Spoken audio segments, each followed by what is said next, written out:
So, hello everybody. I'm Kimberly Renee, aka the Passport Traveler, and this is it's Kimberly Renee's therapy session episode. I think it's 4. I think I'm gonna stop counting because I'm losing count. But if I'm out of order, it's okay. Just get the message. So, as you all know, I'm 63 years old. I'm currently grieving the death of my son since July 2017. And so I decided to just do a therapy session. And I pretty much cater to, and I will probably say this in every video for the therapy session, I cater to people over 40 that could possibly be going through the same situation, people that are lost and confused and don't know who they are. They're empty nesters, the kids are grown, the grandkids are grown, or they're people who just have disconnected from their kids, or their children have disconnected from them, and they may know why, they may not know why. So one thing that I noticed is, I'm telling y'all, it is chickens. Go!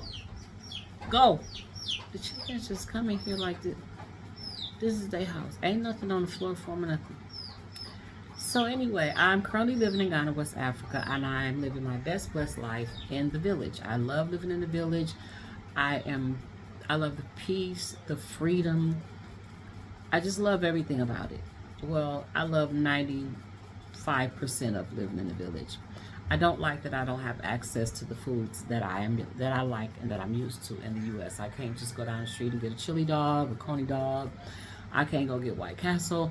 I don't have access to any of the poisons that my body is craving, except coffee, cream, sugar. But anyway, I realized that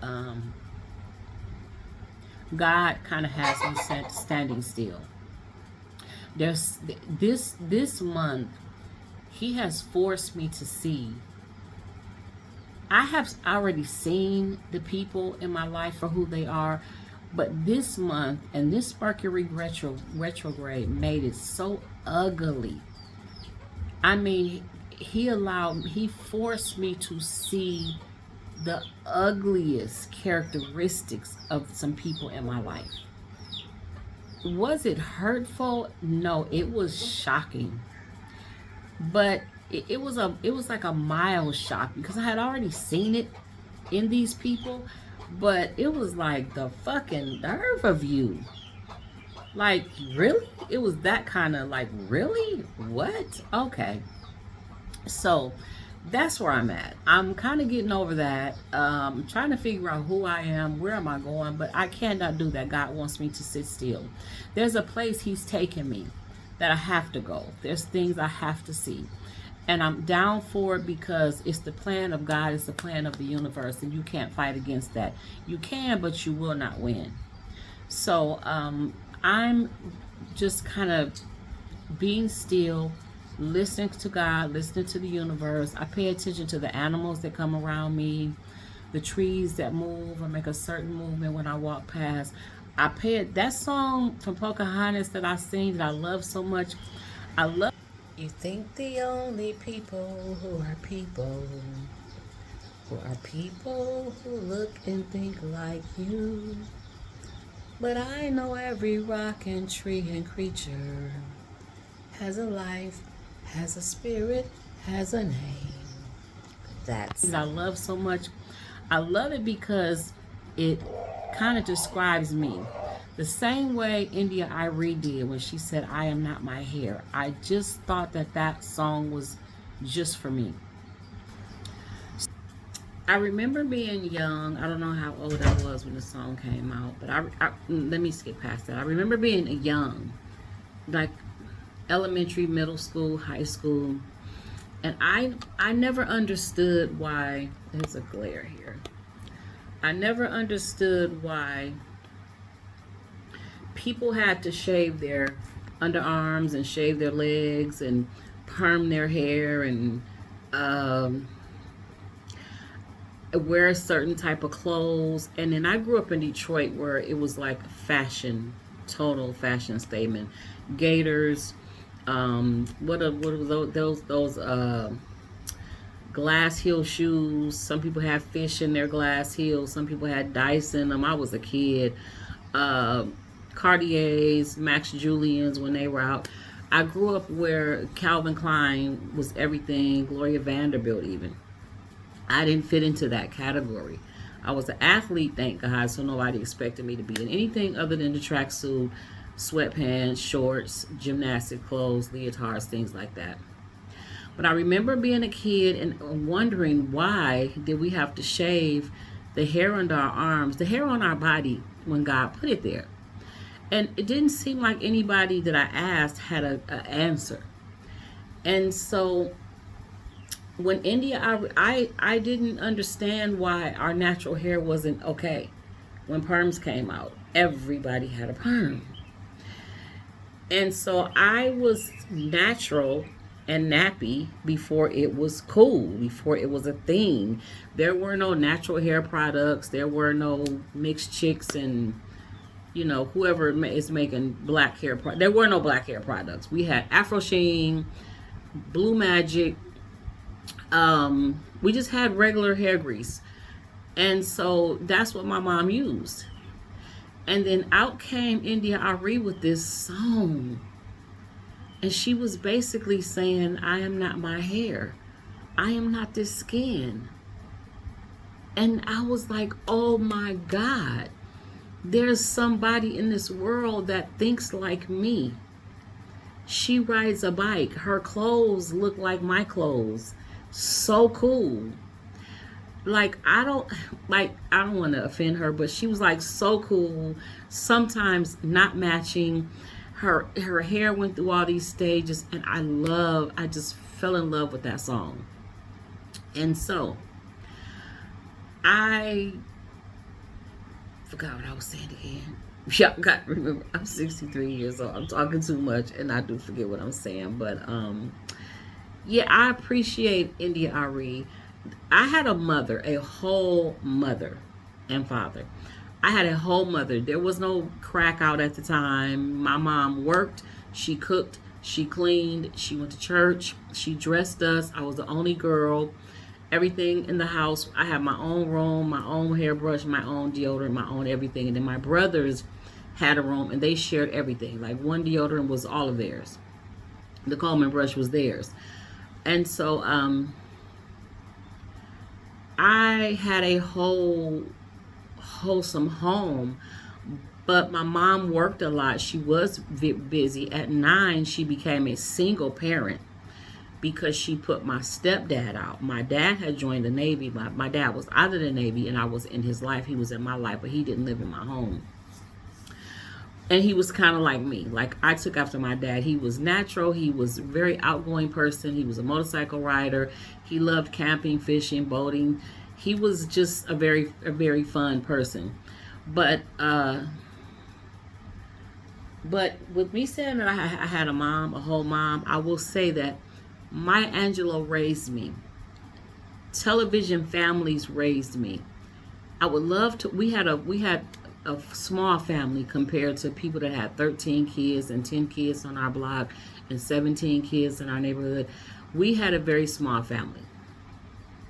And I was the only girl. I didn't experience having a sister or a big brother.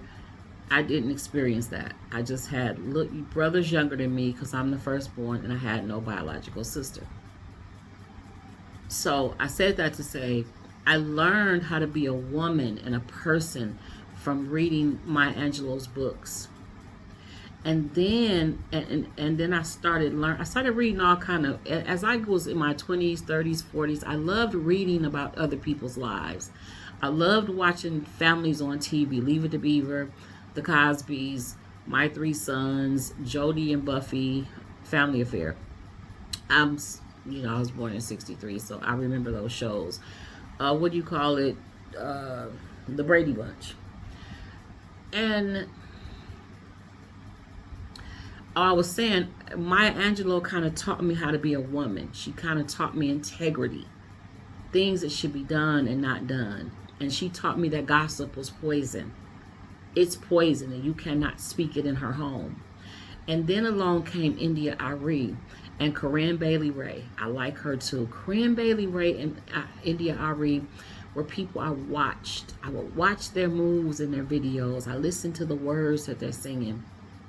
and Tracy Chapman. But I think India Arie tops all of them. And me learning from her and learning that it was okay to be me. Because what I kind of hear in India's story is she got lost somewhere as well. And then she realized, oh, hold on. I am India Arie. This is what I like. This is what I want. This is what I don't want. This is what I will not do. And you will not cross these boundaries. Okay? And so with all that being said, I am just kind of, I know who I am in general, but I don't know how to be, I don't know my identity. I don't know how to live and not be a mother and not be a grandmother and not work for the city of Fresno's recreation and live in Ghana, West Africa in the village. I've always been a mother and a grandmother, but now I'm in a place where I'm not that. I just get to talk to my family on the phone, and then when I go back to visit, I get to see them then. So that's what I mean when I say I'm just kind of confused as to who I am, what my place is in life. But God is working on me with that. There's things He wants to show me, He wants me to see, and things that I have to go through, and I have to prepare for it, because if I make it through this storm, and I'm going to, on the other side of that storm is something great for me, something amazing for me, Kimberly, Renee.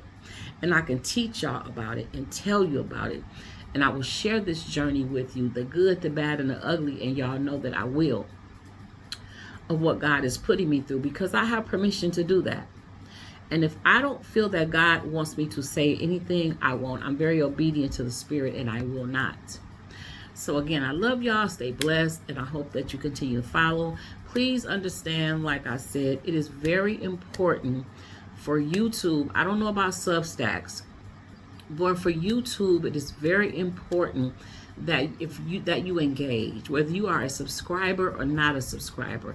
But particularly if you are a person that chose to subscribe and or become a member, it is important that you leave a comment, that you like it, share it, or leave a super chat. YouTube wants to see that you're engaging. Your engagement shows YouTube that you are interested in that particular video. You didn't just subscribe. You're not just here. You didn't just watch it. You liked it enough to leave a comment. And it pushes my content out. Get out of here. Go. I am so sick of these. I am so sick of these chickens. Oh, I can't wait to get a screen door. If anybody want to donate some money for me to get a screen door, please send me a message at thechemisphere1@gmail.com. My phone, my WhatsApp number is +233-053-179-8028. I need a screen door. And yes, if you're willing to sow that love offering, I would appreciate it, because I'm sick of these chickens coming in here. They mostly scare me because chickens shit anywhere. They anywhere. But they love to come in here. I don't know why. There's nothing here. There's nothing on the floor. There's no rice or beans or chicken grain. There's corn. There's nothing on the floor for them. But they come in here every day. I love that they come in here. They don't bother me like that. But the dogs come in here. The cats, the goat sticks his head in here every single day. Every day the goat comes in here. He just sticks his head in the door, and he'll look, and he'll go. But I pay attention to the animals that come around me. I really, really do. The crows. I don't know if they're ravens. I think they're crows. But anyway, let me end this. I love y'all. Stay blessed, and I hope to hear from you, and you will hear from me very, very soon. Again, I'm Kimberly Renee. It's Kimberly Renee, aka the Passport Traveler. Bye-bye. So you can join me if you would like to get on here and tell a story. I would appreciate that. I would love to hear your comments, because like I said, it's always, I don't wish any harm or hurt on anyone, but it's always good to know that you're not the only person going through something. And people can give you feedback. And feedback helps, as long as it's good, positive feedback. Not, we don't want to, we're not talking about the trolls here. Also, let me see what else. I kind of forgot. Hold on. Anyway, so I had a horrible day yesterday. Yesterday being,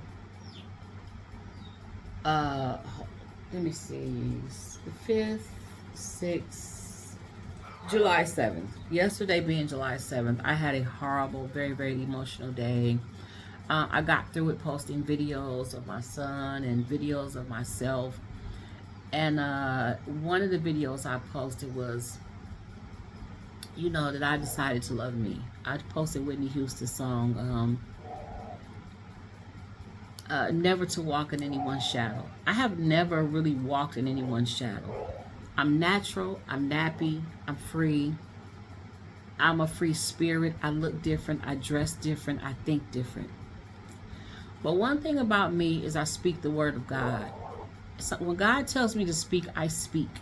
And I speak the language that I know how to speak. And sometimes people, see, I don't look like a Muslim. I don't look like a Christian. I don't fit the description of either one of those religions. My mother was Christian. My dad was Muslim. So I don't fit the description of either one of those. So sometimes people will look past me, the messenger, and just miss the message. And that's your mistake. Because I believe if you are a child of God and you have a connection with God and a relationship with God, you will understand that my message is coming through God. Have you ever been walking down the street and you heard a person, a homeless, somebody that looks homeless, dirty, bummy, acting really irate, just talking loud, and the minute you get close to them, they change and they say something to you that sounds strange, but in your mind it made sense. But the person that it came from, you just kind of looked at them like, when you got home, you thought about it. That has happened to me many times. I have walked past people and they will say something like, don't make a right turn when you get to that corner, make a left. Don't make no right turn at that corner, make a left. I heard them and I'm walking thinking like, why would I not make a right turn? Okay, I'm not going to worry about it. I'm just going to make the left. Because see, God ain't going to lead me in the wrong direction. And my spirit feels like this person is giving me a warning. And you don't make the right turn, you make the left. And when you make that left, there is a car accident where you would have made a right. So I could have ignored the messenger because of how he looked, but I don't do that. I don't play those games. I walk, like I said, I walk in the spirit of God. I am God. I was created in His likeness. And however you want to take that is how you want to take it. I'm going to be posting this video on my Substacks because, like I said, Substacks is a very, very calm environment. I love the atmosphere. It's not a whole lot of hoopla and craziness going on over there. And Substacks keeps me in a calm, safe place, mentally, physically, and emotionally. I don't have to be a certain way, look a certain way. People are over there to read articles and listen and enjoy what's going on. And so however long this video is, it will, the first few minutes of it, if not all of it, will be in Substacks. And maybe part of it will be on YouTube. I'm not sure how this will work out just yet. But I do want to lead you over to Substacks, except I want to try to figure it out first. I'm getting used to it. I'm very unfamiliar with it and how it works. So again, let's just try to understand the process of becoming a new person, living alone, being alone, whether you're divorced or widowed, or like I said, your children don't talk to you, you don't talk to them, they're complaining about how you treated them as a kid, or whatever the situation is. You can either live in that misery and let them keep talking mess to you, keep hurting you, or you can go ahead and move past that pain. Let them, if you tried your best to help them heal or whatever the situation is, let them go. Let them go. Because we're in a place now where we know we don't need a husband. We want them in, And it's a lot of situations we could use them. Some people might need them, most of us don't. So y'all men, get it together, because we're not tolerating the BS anymore. We're just not. Get your ass out of here. We're just not tolerating. I'm sorry, y'all. I'm talking to this chicken. Hold on. Go. Go. I can't wait to get my screen door so they can stop coming in here. I forgot what I was saying. I'm going to end this because I really forgot what I was saying. I'm going to have to rewind this video. And I was saying, leave them, let them go. Here's a time where at 40, 50, 60, you need to worry about you. Take that flight. Take that train. Eat that piece of cake. Buy that cupcake. Eat 3 beef jerkies instead of 1 if you want to. Them little, I mean, that little 1 beef jerky ain't going to do nothing. Eat 2 or 3. Eat half the damn bag. Because it's your life, and live it how you want to live it. If you're 50, 60, 70 and cigarettes is what comforts you, smoke them. You make the choice of whether you want to smoke them or not. If it's what you do, then do it. If you need a drink of scotch, have it. But if you understand that you have a problem with this and it's controlling you, that's a different situation. Try to work on that. Try to fix it. If you have some people that you need to confess to and say, you know, I hurt you, I did this to you, I apologize, get that done. Whatever the case is, move on, move forward. We're not doing this no more. We're not going to beg with you and plead with you. If you're not over whatever I did to you or with you, then fuck you, and that's your life. But I'm not going to dwell in it. I'm not going to lay down in this bed, because this is a new bed. They say you make your bed, you lay in it. Well, we laid in that bed already. And now we went out and bought a new bed with new sheets and new covers, and we're in a new place in life. Some of y'all got new haircuts, new hair ties, new heels, new shoes that you've never worn because you're waiting on that special day. That special day is today. That special day is today. Now, I'm not a person that really knows how to do hair and makeup and stuff like that, nor do I really like how it feels on my skin. So this is usually my hair until I go to the shop and get it braided or twisted or something like that. I don't do a whole lot. I do something that can be done within 30 minutes to an hour. I don't have time to be sitting. I'm tender-headed, and I'm just not into, you know, vanity and glamour like that. I'm just not. So anyway, I'm Kimberly. I'm Kimberly Renee, aka the Passport Traveler, on YouTube. And my YouTube and my TikTok is completely different from what you will see on Substacks. I think it's all in my bio, so I won't name it here. It is all in my bio. I love y'all. Stay blessed. And open that door and run. Open the door. Leave. And on your way out, fart. And keep walking. And I'm going to say that a lot. Fart and keep walking. Okay? Yeah.